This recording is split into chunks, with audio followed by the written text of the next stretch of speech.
रुको, ये video specially मेरी सहेलियों के लिए है, तो अगर कोई अपोजिट जेंडर का धार्मिक इंसान यहाँ तक आया है तो कृपया करके प्लीज इसे स्किप कर दें, क्योंकि हो सकता है ये आपकी फ्रेजाइल ईगो को हर्ट कर दे। पिछली वीडियो में मैंने एक सवाल छोड़ा था, क्या वो आपको याद है कि आखिर हम महिलाएं इतनी धार्मिक क्यों होती है, चाहे मंदिर का लाइन हो या फिर मस्जिद की भीड़ या फिर किसी चमत्कारी बाबा का सत्संग।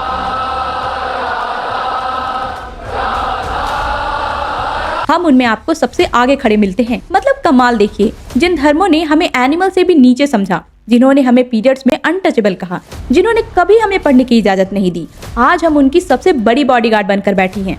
इन रील्स को देखो और साथ में इनके कमेंट्स भी पढ़ो।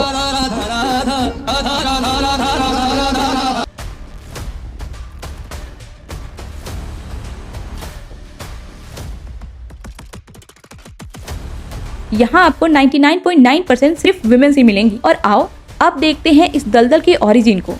चलो शुरू से शुरू करते हैं। चलिए शुरू करते हैं। चलो फ्लैशबैक में चलते हैं। जब हम जंगलों में रहते थे, फूड गैदरर्स थे, तब वहाँ कोई धर्म वरम नहीं था, सब बराबर थे। सर्वाइवल का खेल चल रहा था, जिसने जितना खाना जमा कर लिया वही सबसे पावरफुल। फिर आई सिविलाइजेशन और उसके साथ आई एग्रीकल्चर। अब एग्रीकल्चर में चाहिए थी बहुत फिजिकल मेहनत, मस्कुलर स्ट्रेंथ।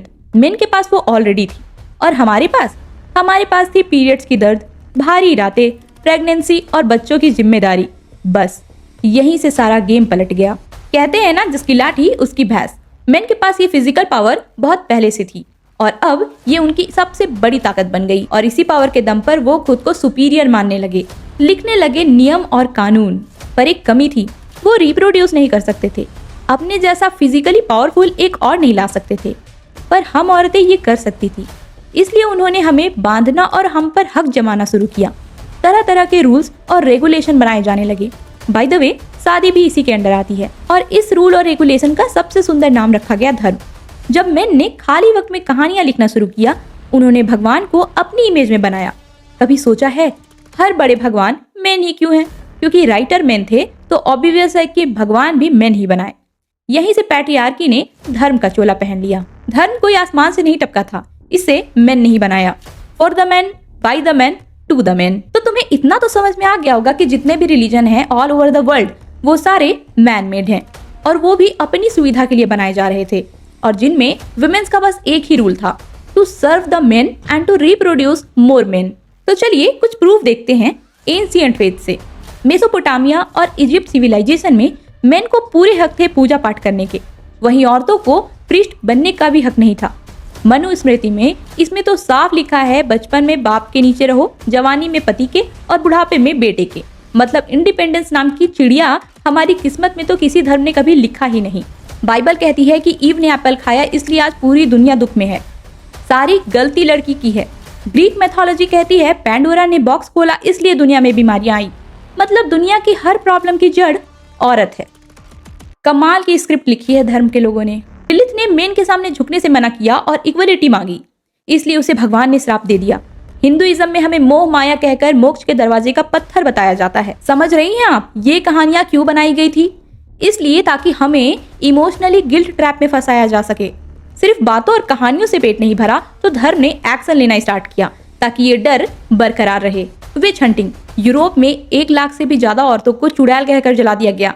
क्या किसी मर्द को भूत कहकर जलाया गया है? नहीं ना। सती प्रथा। धर्म के नाम पर औरतों को जलती चिता पर बिठा दिया जाता था। महासती का दर्जा दे दिया जाता था ताकि बाकी औरतें भी इसे रिस्पेक्टेड समझें और लाइन में लग जाएं। इस्लाम में भी विमेंस की गवाही को आधा माना जाता है। उन्हें आधी प्रॉपर्टी मिलती है। क्यों? क्योंकि नियम और धन बनाने वाले तो मेन ही थे। क्या तुमने कभी कोई रिलीजियस हेड वुमेन देखी है? नहीं ना। तो फिर ये धर्म हमारे कैसे हो सकते हैं जब हमारी कोई रिप्रेजेंटेटिव वहाँ है ही नहीं? तो अगर धर्म मेन ने बनाए थे, मेन के लिए बने थे, तो उन्हें फॉलो करने देना था ना। हमें नहीं बनना चाहिए था उनके धर्म का प्रोटेक्टर। खैर ये तो कुछ मेन एग्जांपल्स थे। ऐसे रूल और रेगुलेशन से तो पूरे इतिहास और धर्म की किताबें भरी पड़ी हैं। कभी गौर करना धर्म की भाषा पर। हर जगह ही, हिम, फादर, लॉर्ड यही लिखा हुआ है।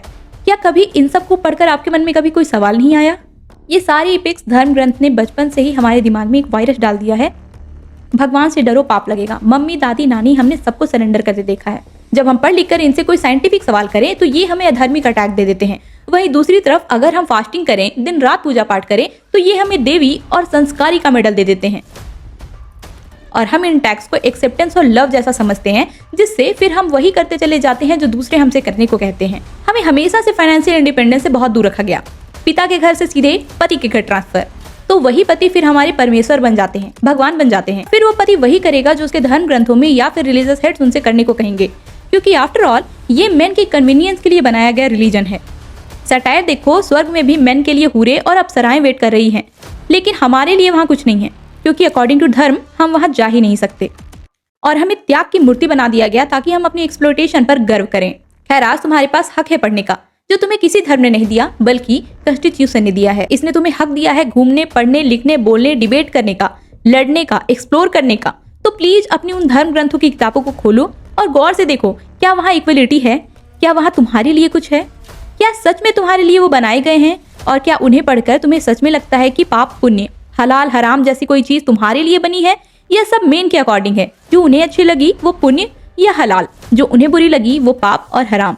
उन्होंने तुम्हें देवी इसलिए बनाया ताकि तुम इंसान बनने का हक ही ना मांगो। इंडिपेंडेंट बनिए। जब तक आपके पास पैसा, कलम और बौद्धिक क्षमता नहीं आ जाती, तब तक आप इस शतरंज के खेल में मोहरा बनी रहेंगी।